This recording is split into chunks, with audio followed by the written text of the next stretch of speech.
Hi അസ്സലാമലൈക്കും നമസ്കാരം. Welcome back to our channel. It's me ഹസീബൈദ്. അപ്പോൾ ഇന്നത്തെ റെസിപ്പി എന്താണെന്ന് അറിയണ്ടേ? വെണ്ടക്ക കൊണ്ടാണ് ഇന്നത്തെ നമ്മളെ ഈ റെസിപ്പി. വളരെ എളുപ്പത്തിൽ തയ്യാറാക്കി എടുക്കാൻ പറ്റിയ റെസിപ്പിയാണ് ഇന്നത്തെ വീഡിയോ. അപ്പോൾ ഈ കറി എങ്ങനെയാണ് തയ്യാറാക്കിയെടുക്കുന്നത് നമുക്ക് കണ്ടു നോക്കിയാലോ. അതിനിതാ ഞാനൊരു 10-12 വെണ്ടക്ക എടുത്തിട്ടുണ്ട് കേട്ടോ. അധികം മൂക്കാത്ത ഒരു ഇളം വെണ്ടക്ക ഉണ്ടല്ലോ, അത് വേണം നമ്മൾക്ക് എടുക്കാൻ. അപ്പോൾ ഈ വീഡിയോ നമുക്ക് ഫുള്ളായിട്ട് കണ്ടു നോക്കാം.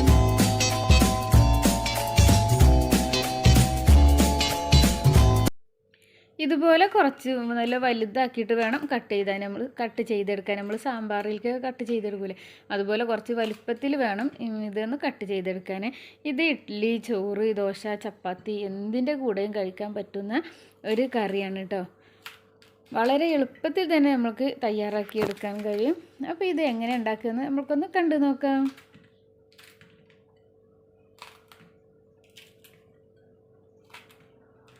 അതിനതാ ഞാൻ ആദ്യമായിട്ട് ഒരു മൺചട്ടിയാണ് സ്റ്റൗവിൽ വെച്ചെടുത്തിട്ടുള്ളത്. ചട്ടി ചൂടായതിന് ശേഷം കുറച്ച് വെളിച്ചെണ്ണയാണ് ഒഴിച്ചു കൊടുത്തത്. ഒരു 2 സ്പൂൺ വെളിച്ചെണ്ണ ഒഴിച്ചു കൊടുത്ത് നമ്മൾ കട്ട് ചെയ്ത് വെച്ച് വെണ്ടക്ക ഉണ്ടല്ലോ, വെണ്ടക്ക ഒന്ന് ചെറുതായിട്ടൊന്ന് നമുക്കൊന്ന് വഴറ്റിയെടുക്കാം. നല്ല പോലെ ഒന്ന് വേണ്ട, ചെറുതായിട്ടൊന്ന് നമ്മൾക്ക് അതിൻ്റെ ആ ഒരു പച്ചപ്പൊക്കെ ഉണ്ടല്ലോ അതൊന്ന് പോകണം നമ്മൾക്കൊന്ന് വഴറ്റിയെടുക്കാം. എന്നിട്ട് നമുക്കത് മാറ്റി കോരി വെക്കാം. ഇതിങ്ങനെ ചെയ്യുന്നത് ആ വെണ്ടക്കേൻ്റെ ഒരു പശപ്പൊക്കെ ഉണ്ടാവുമല്ലോ, അതൊക്കെ ഒന്ന് പോയി കിട്ടാനാണ് കേട്ടോ. വെണ്ടക്ക നമ്മൾ ഇതുപോലെ സാമ്പാറും എന്ത് കറി ഉണ്ടാക്കുകയാണെങ്കിലും നമ്മൾ വെണ്ടക്ക ഒന്ന് ഇങ്ങനെ ചെയ്യുമല്ലോ അല്ലേ. അപ്പോൾ ഇതാ വെണ്ടക്ക ഒന്ന് ചെറുതായിട്ടൊന്ന് ഇങ്ങനെ വന്നിട്ടുണ്ട്. ഇപ്പോൾ ഒന്ന് മാറ്റി കോരി വെച്ച് പിന്നെ നമ്മളതിലേക്ക് കുറച്ചുകൂടി വെളിച്ചെണ്ണ ഒന്ന് ഒഴിച്ചു കൊടുക്കുന്നുണ്ട് കേട്ടോ. ചട്ടിയിലേക്ക് വെണ്ടക്ക കോരി വെച്ചതിന് ശേഷം കുറച്ച് വെളിച്ചെണ്ണ കൂടി ഒഴിച്ച് ചൂടായതിന് ശേഷം കുറച്ച് കടുകാണ് ഇതിലേക്ക് ഇട്ട് കൊടുത്തത്.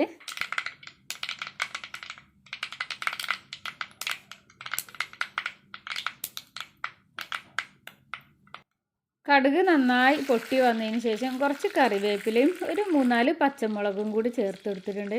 പിന്നെ നമ്മൾക്ക് ഇതിലേക്ക് ഇതൊരു 10-12 ചെറിയ ഉള്ളി ഉണ്ടല്ലോ, ഇതാണ് നമ്മൾക്ക് ഇതിലേക്ക് ആവശ്യം. ഈ ഒരു ചെറിയ ഉള്ളി ചേർക്കുമ്പോഴാണ് ഇത് ചതക്കൊന്നും വേണ്ട കേട്ടോ, ഇങ്ങനെ തന്നെ ഇട്ട് കൊടുക്കാൻ മതി. നല്ല ഒന്ന് വഴറ്റിയെടുക്കാം. ആ ഉള്ളി നല്ല പോലെ വഴന്ന് വന്നതിന് ശേഷം ഒരു ബ്രൗൺ കളറൊക്കെ ആവണം കേട്ടോ.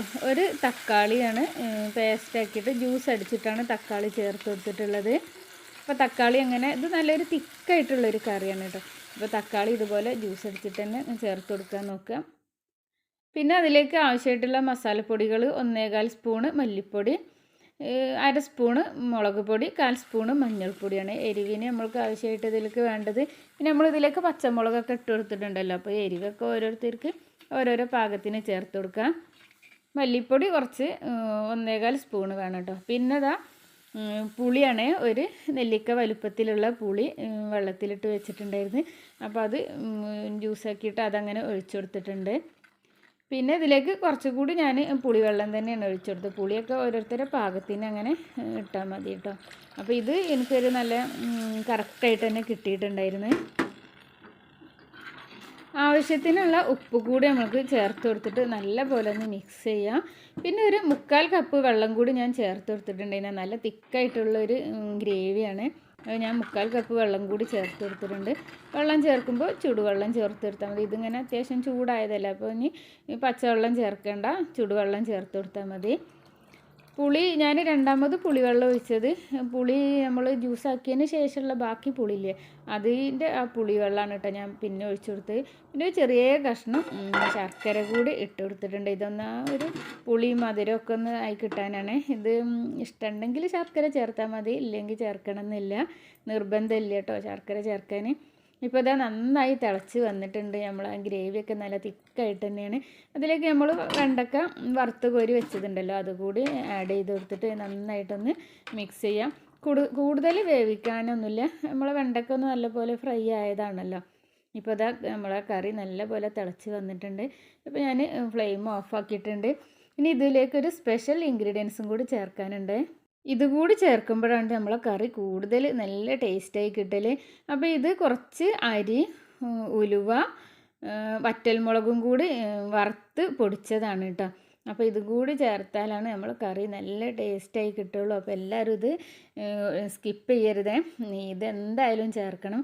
നമ്മളെ ചുവന്ന മട്ടരി ഉണ്ടല്ലോ അത് വറ്റൽമുളകും ഉലുവയും കൂടി വറുത്ത് പൊടിച്ചതാണ്. കുറച്ച് കറിവേപ്പിലയും കൂടി വറുത്ത് പൊടിച്ചതാണ് ഇതിലേക്ക് ഇപ്പോൾ നമ്മൾ ആഡ് ചെയ്ത് കൊടുത്തത്. 1 സ്പൂണാണ് ചേർത്ത് കൊടുത്തിട്ടുള്ളത്. അപ്പോൾ ഇത് കണ്ടില്ലേ, നമ്മളെ ഈ ഒരു വെണ്ടക്ക കറി ഇവിടെ കിട്ടിയിട്ടുണ്ട്. സൂപ്പറായിട്ടുണ്ടായിരുന്നു കേട്ടോ. നമുക്കിത് 2 ദിവസം 3 ദിവസമൊക്കെ വെച്ചിട്ട് കഴിച്ചാൽ ഒരു കേടും വരില്ല. നല്ല കൂടുതൽ ടേസ്റ്റായി കിട്ടുകയേ ചെയ്യുള്ളൂ. അപ്പോൾ ഇന്നത്തെ വീഡിയോ ഇത്രയുള്ളൂ. ഇൻഷാ അല്ലാഹ് അടുത്ത വീഡിയോയിൽ കാണാം. അസ്സലാമു അലൈക്കും. Thank you.